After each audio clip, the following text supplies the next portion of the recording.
사람의 칭찬받기를 원하거든 깊이 그들의 마음에 들어가 그들이 어떠한 판관인가, 또 그들이 그들 자신에 관한 일에 대하여 어떠한 판단을 내리는가를 보라.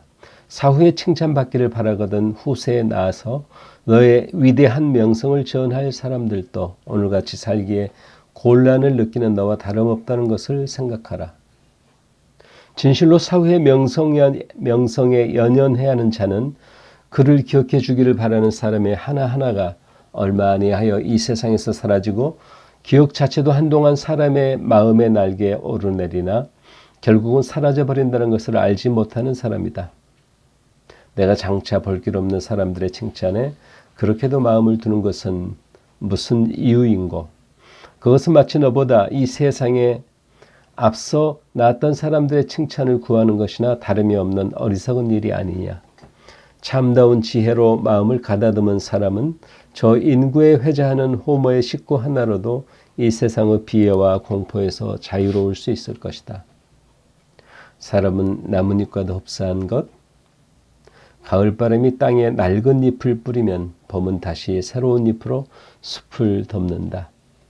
잎, 조그만 잎, 너의 어린애도, 너의 아유자도, 너의 원수도 너를 저주하여 지옥에 떨어뜨리려 하는 자나, 이 세상에 있어 너를 헐고 비웃는 자나, 또는 사후에 큰 이름을 남긴 자나, 모두가 다 한 가지로 바람에 휘날리는 나뭇잎. 그들은 참으로 호모가 말한 바와 같이 봄철을 타고 난 것으로 얼마 안에에서는 바람에 불리어 흩어지고 나무에는 다시 새로운 잎이 돋아나는 것이다. 그리고 이들에게 공통한 것이라고는 다만 그들의 목숨이 짧다는 것뿐이다. 그럼에도 불구하고 너는 마치 그들이 영원한 목숨을 가진 것처럼 미워하고 사랑하려고 하느냐. 얼마 아니하여서는 내 눈도 감겨지고 내가 죽은 몸을 의탁하였던 자 또한 다른 사람의 짐이 되어 무덤에 가는 것이 아닌가. 때때로 현존하는 것 또는 이제 막 나타나려 하는 모든 것이 어떻게 신속히 지나가는 것인가를 생각하여 보라. 그들의 실체는 끊임없는 물의 흐름, 영속하는 것이라고는 하나도 없다. 그리고 바닥모를 시간의 심연은 바로 내 곁에 있다. 그렇다면 이러한 것들 때문에 혹은 기뻐하고 혹은 서러워하고 혹은 괴로워한다는 것이 어리석은 일이 아니냐. 무한한 물상 가운데 내가 향수한 부분이 어떻게 작고, 무한한 시간 가운데 내게 허용된 시간이 어떻게 짧고, 운명 앞에 내 존재가 어떻게 미소한 것인가를 생각하라. 그리고 기꺼이 운명의 직녀 콜로토우 배틀에 몸을 맡기고 여신이 너를 실삼아 어떤 배를 짜든 마음을 쓰지 말라. 공사를 막론하고 싸움에 휩쓸려 들어갔을 때에는 때때로 그들의 분노와 격렬한 패기로 오늘까지 알려진 사람들, 저 유명한 경로와 그 동기를 생각하고 고래의 큰 싸움의 성패를 생각하라. 그들은 지금 모두 어떻게 되었으며 그들의 전진의 자치는 어떻게 되었는가? 그야말로 먼지요, 재요, 이야기요, 신화? 아니면 어떻게 하면 그만도 못한 것이다.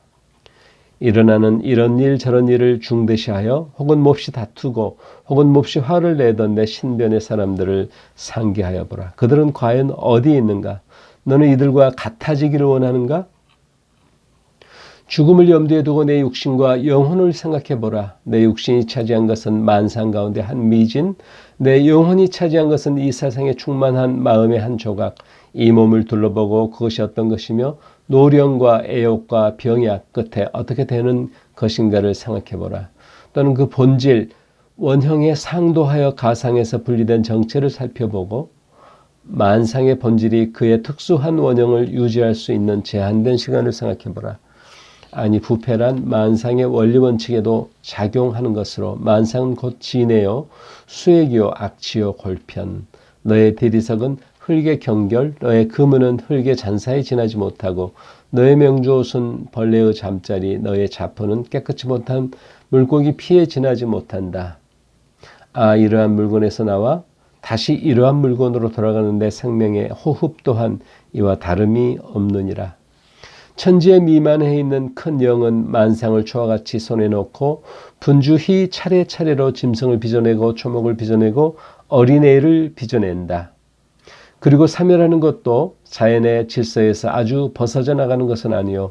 근데 그 안에 남아있어 역시 변화를 계속하고 자연을 구성하고 또 너를 구성하는 요소로 다시 배회되는 것이다. 자연은 말없이 변화한다. 느트나무 개짝은 목수가 꾸며놓을 때 아무런 불평도 없었던 것과 같이 부서질 때도 아무런 불평을 말하지 아니한다. 사람이 있어 내가 내일 길어도 모레는 죽으리라고 명언한다 할지라도 내게는 내일 죽으나 모레 죽으나 별로 다름이 없을 것이다. 따라서 너는 내일 죽지 아니하고 1년 후, 2년 후 혹은 10년 후에 죽는 것을 다행한 일이라고 생각지 않도록 힘써라. 만일 너를 괴롭히는 것이 있다면 그것은 내 마음이 그렇게 생각하기 때문이니까 너는 그것을 쉬이 물리칠 수 있을 것이다. 죽음이란 무엇인가?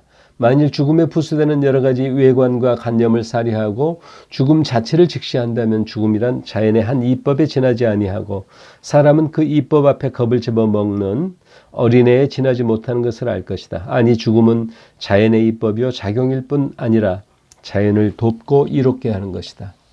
철이나 법학자나 장군이 우러러 보이면 이러한 사람으로 이미 죽은 사람을 생각하라. 내 얼굴을 거울에 비춰볼 때에는 내 조상 중에 한 사람, 옛날에 로마 황제의 한 사람을 생각하여 보라.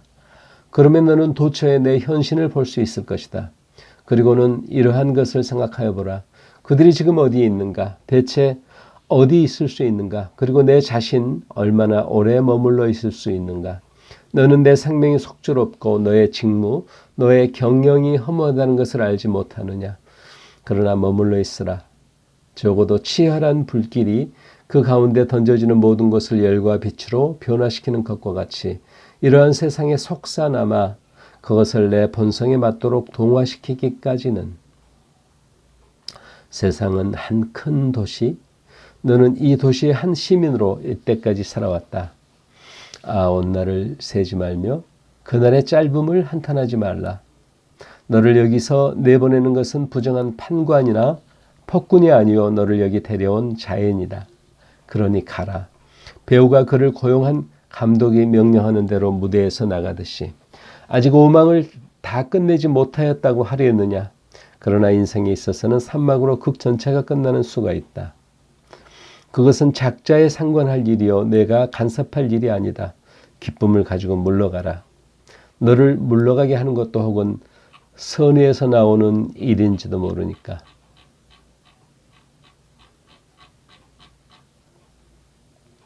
페이터의 산문 이양하. 만일 나의 애독하는 서적을 제한하여 2, 3권 내지 4, 5권만을 들라면 나는 그 중에 하나로 옛날 로마의 철학자 황제 마르쿠스 아우렐리우스의 명상록을 들기를 주저하지 아니하겠다. 혹은 서름으로 혹은 분노로 혹은 욕정으로 마음이 뒤흔들리거나 또는 모든 일이 뜻같이 아니하여 세상이 귀찮고 아름다운 친구의 이야기까지 번거롭게 들릴 때 나는 흔히 이 견인주의자 황제를 생각하고 어떤 때는 직접 조용히 그의 명상록을 피워본다. 그리하면 그것은 대강의 경우에 있어 어느 정도 마음의 평정을 회복해주고 당면한 고통과 침울을 완화해주고 진무해준다. 이러한 유한의 힘이 어디에서 오는지는 확실치 않다. 모르거니와 그것은 모든 것을 어떻게 생각하는가는 내 마음에 달렸다. 행복한 생활이란 많은 물건에 우존하는 것이 아니라는 것을 항시 기억하라. 모든 것을 살이하라. 그리고 물러가 내 자신 가운데 침잠하라. 이러한 현명한 교훈에서만 오는 것은 아닐 것이다. 그것은 도리어 그 가운데 읽을 수 있는 외로운 마음, 끊임없는 자기 자신과의 대화가 필요한 생활의 필요 조건이 되어 있는 마음, 행복을 단념하고 오로지 마음의 평정만을 구하는 마음에서 오는 것인지도 모른다. 다시 말하면 목전의 현실에 눈을 감음으로써 현실과의 일정한 거리를 유지할 수 있고 또 어떤 때는 현실을 아주 무시하고 망각할 수 있는 마음에서 오는 편이 많을지도 모른다. 이러한 의미에 있어 그 위안은 건전한 성질의 것이 아니라고도 할 수 있겠다. 사실 일종의 지적 오만 또는 냉정한 무관심이 황제의 견인주의의 자연한 귀결이요. 또는 냉정한 무관심이 황제의 견인주의의 자연한 귀결이요. 동시에 생활 철학으로서의 한 큰 제한이 된다는 것은 거부할 수 없는 일이다. 그러나 그 반면 견인주의가 황제의 생활에 있어 가장 아름답게 구현되고 견인주의자의 추구하는 마음의 평정이 행복을 구할 수 있는 마음의 한 기본적 자체가 된다는 것만은 또 수긍하지 아니할 수 없는 사실이다. 다음에 번역해 본 것은 직접 명상록에서 번역한 것이 아니요 월터 페이터가 그의 쾌락주의자 메어리우스 1장에 있어서 황제의 연설이라 하여 명상록에서 임으로채 취재한 데다 자기 자신의 상상과 문식을 가하여 써놓은 구절을 번역한 것이다. 페이터는 다 아는 바와 같이 세기말의 영국의 유명한 심리비평가로 아름다운 것을 관조하고 아름다운 글을 쓰는데 일생을 바친 사람이다. 나는 그의 문예 부흥의 찬란한 문체도 좋아하나 이 몇 구절을 간수하고 장중한 문체도 거기 못지 아니하게 좋아한다. 그리고 황제의 생각도 페이터의 붓을 빌어 이런 것이 없을 뿐 아니라 한층 더 아름다운 표현을 얻었다 할 수 있지 아니한가 한다.